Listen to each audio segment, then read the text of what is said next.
Good morning, student. তোমালোকৰ লগত আলোচনা কৰিম আজি তোমালোকৰ নৱোদয়ৰ ষষ্ঠ শ্ৰেণীৰ যি বাছনি পৰীক্ষা আহি আছে এই বাছনি পৰীক্ষাত অহা মানসিক দক্ষতাৰ প্ৰশ্ন। গতিকে তোমালোকে ভিডিঅ'টি স্কিপ নকৰাকৈ শেষলৈকে চাবা। যিসকলে পৰীক্ষা দিব বিচৰা তেওঁলোকৰ বহুত কামত আহিব। গতিকে এনেধৰণৰ প্ৰশ্নবিলাক আহে আৰু সেই প্ৰশ্নবিলাকে মই আলোচনা কৰিব গৈ আছোঁ। গতিকে মানসিক দক্ষতাৰ 40টা প্ৰশ্ন আহিব আৰু তাতে 50 নম্বৰ থাকিব। গতিকে এই নম্বৰখিনি আমি কেৰি কৰিবলৈ ইমান টান নহয় আৰু ইমান সহজো নহয়। মানসিক দক্ষতা বুলি কওঁতে আমি এটা নতুন ছাবজেক্ট হৈ যায়। তোমালোকৰ যিসকলৰ ক্লাছ 5ত পঢ়ি থকা তেওঁলোকৰ এটা নতুন ছাবজেক্ট। গতিকে এই বিষয়টো তোমালোকে নতুনকৈ পাবা যিহেতু, গতিকে অকণমান অসুবিধা হ'ব। সেইকাৰণে তোমালোকে ভিডিঅ'টো শেষলৈকে চাই থাকিবা আৰু ভিডিঅ'বিলাক চালে তোমালোকৰ কি হ'ব, এইখিনি সহজ হৈ পৰিব আৰু গোটেই নম্বৰখিনি ৰাখিবৰ কাৰণে তোমালোকৰ সহজ হ'ব। তাৰ লগতে থাকিব অসমীয়া আৰু গণিত। গতিকে অসমীয়া আৰু গণিতৰ নম্বৰখিনি তোমালোকে ৰাখিব লাগিব। কেনেকৈ ৰাখিব লাগিব পিছত মই আলোচনা কৰিম, গোটেইখিনি আলোচনা কৰিম। এতিয়া আমি মানসিক দক্ষতাৰ প্ৰশ্ন দুটা আলোচনা কৰিছোঁ। মানসিক দক্ষতা প্ৰশ্ন দুটাত ইয়াত কি কৈছে চোৱা, নিৰ্দেশনা ইয়াত তোমালোকক দিয়া থাকিব। তোমালোকে প্ৰশ্নখনত পঢ়ি চাবা। ইয়াত দিয়া থাকিব, দিছে 31ৰ পৰা 35লৈ প্ৰত্যেক প্ৰশ্নৰ বাওঁফালে এটা সমস্যা আকৃতি, অৰ্থাৎ এই বাওঁফালে এইফালে এটা আকৃতি দিয়া আছে আৰু সোঁফালে 4টা উত্তৰ আকৃতি 1, 2, 3, 4 এই 4টা উত্তৰ আকৃতি দিয়া হৈ আছে। উত্তৰ আকৃতিটো বিচাৰি উলিওৱা যিটো সমস্যা আকৃতিৰ দৰ্পণৰ আকৃতিৰ সৈতে সম্পূৰ্ণ একে হয় যেতিয়া দৰ্পণক XY ওপৰত ৰখা হয়। অৰ্থাৎ এখন দৰ্পণ অৰ্থাৎ এখন আইনাৰ ওপৰত যদি আমি এই চিত্ৰটো আমি এনেকৈ ৰাখি দিওঁ তেতিয়াহ'লে আইনাত আমাৰ কেনেকুৱা প্ৰতিবিম্ব হ'ব সেইটো সুধিছে। যে তোমালোকে এনেকুৱা এটা আকৃতি কিবা যিকোনো এটা আকৃতি ধৰা কটোৱে তোমালোকে যদি লিখি লৈ পেলাই তোমালোকে গ্লাছখনৰ ওপৰত ৰাখা তেতিয়াহ'লে কেনেকুৱা দেখিব সেইটো এটা তোমালোকে ঘৰতে অনুমান কৰি চাবাচোন। চালে এইখিনি প্ৰশ্ন তোমালোকে বুজি পোৱাত সহজ হ'ব। এতিয়া চোৱা, দাপোনখনৰ একে গাতে লাগি থকা ভাগ দুটা হ'ল এইটো, হয়নে? তলৰখিনি হ'ল গোল, ওপৰখিনি হ'ল তলৰডাল গোল আৰু এইখিনি হ'ল কি কোণীয়া কাৰ্পাট। গতিকে তাৰ অপজিটটো হ'ল এনেকৈ দুডাল আঁচ আৰু এইটো হ'ল এনেকৈ এডাল আঁচ। গতিকে ই কি হ'ব, এই দাপোনখনৰ লগতে লাগি পেলাই আকৌ অপজিট হৈ ওলাই আহিবনে? নিশ্চয় আহিব।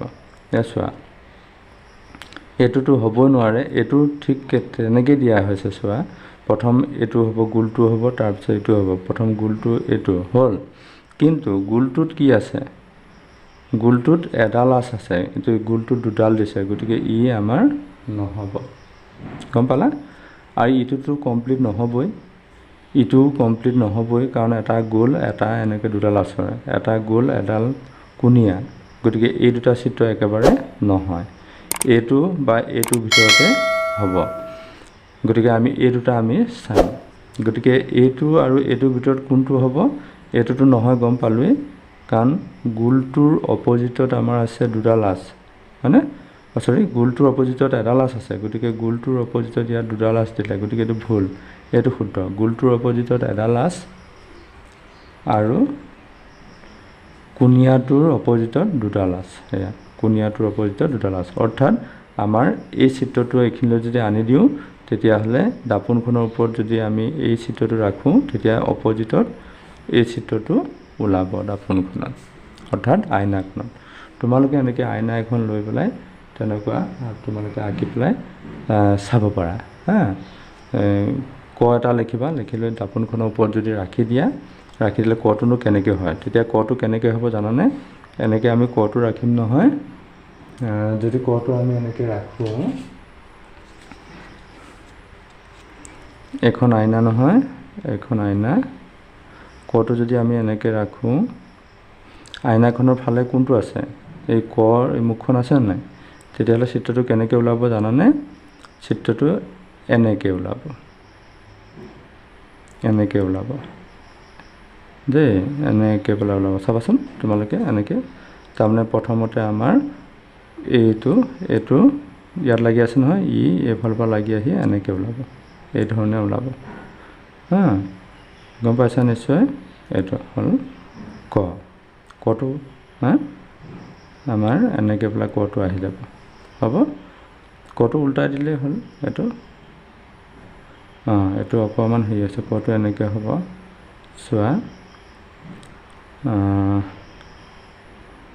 উল্টাই দিলে আমাৰ হৈ গ'ল, এনেকৈ আহিব, এইটো এনেকৈ হ'ব, এইটো চিত্ৰ হৈ যাব, এইটো চিত্ৰ। গম পাইছা? কৰি চাবা তোমালোকে আইনাত, তেতিয়াহ'লে প্ৰেক্টিকেল হৈ যাব। প্ৰেক্টিকেল হ'লে কেনেকৈ হ'ব তোমালোকে গম পাই যাবা। তাৰপিছত আৰু এটা প্ৰশ্ন আলোচনা কৰোঁ। এই প্ৰশ্নটোত কি আছে চোৱাচোন, ইয়াত দিছে চোৱা, টিনা, TINA। এতিয়া মই তোমালোকক আগতোতে কৈছিলোঁ, এইটো প্ৰথম আহিব, এনটো পিছত আহিব, আই আহিব, তাৰপিছত টি আহিব, হয়নে? গতিকে ইয়াত আছে, এন আছে, আই আছে, টিটো আকৌ উল্টা কৰি দি দিলে, গতিকে টিটোতো উল্টা কৰি নহ'ব নোৱাৰে, হয়নে নহয়? এইটো এনেকৈ আহি এনেকৈ হ'ব, তাৰমানে ইয়াত, এন ইয়াত, আই ইয়াত, টি ইয়াত, গতিকে টিটো এইটো উল্টা কৰি দিছে, গতিকে এইটো নহয়, হয়নে?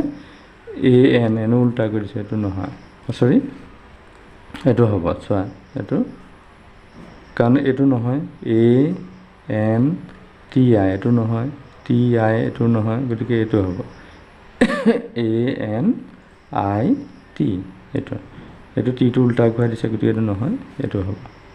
গতিকে ইয়াতে তোমালোকে এইখিনি কৰিব যাওঁতে আমি কি মেণ্টেল এবিলিটি অৰ্থাৎ মানসিক দক্ষতাৰ প্ৰশ্ন কৰিব যাওঁতে আমি ব্ৰেইনটো অকণমান খটুৱাব লাগিব।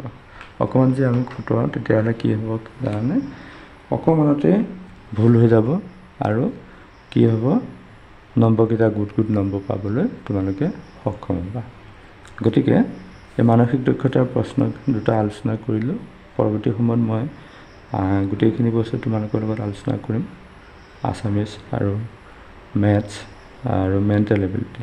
গতিকে গোটেইখিনি বস্তু পাবৰ কাৰণে তোমালোকে চেনেলটো ছাবস্ক্ৰাইব কৰি ল'বা আৰু কাষতে থকা বেল আইকনটো প্ৰেছ কৰি অল অপশ্যনত ক্লিক কৰি ল'বা, যাতে তোমালোকে নতুন ভিডিঅ' আপলোড দিলে নটিফিকেশ্যন পাই পোনপ্ৰথমতে তোমালোকে পাব পাৰা। গতিকে যিসকলে নৱোদয়ৰ বাছনি পৰীক্ষাত অৱতীৰ্ণ হ'বা, তেওঁলোকে চেনেলটোত জড়িত হৈ ল'বা, কাৰণ এইকেইটা মাহত তোমালোকৰ প্ৰিপেৰেশ্যনৰ কাৰণে মই বহুতো বিষয়, বহুতো কেনেধৰণে প্ৰিপেৰেশ্যন কৰিলে তোমালোকে এটা ছিট পাব পাৰা, সেইখিনি আলোচনা কৰিম। গতিকে চেনেলটো ছাবস্ক্ৰাইব কৰি ল'বলৈ নাপাহৰিবা। গতিকে আজি ভিডিঅ'টো ইমানতে সামৰণি মাৰিম।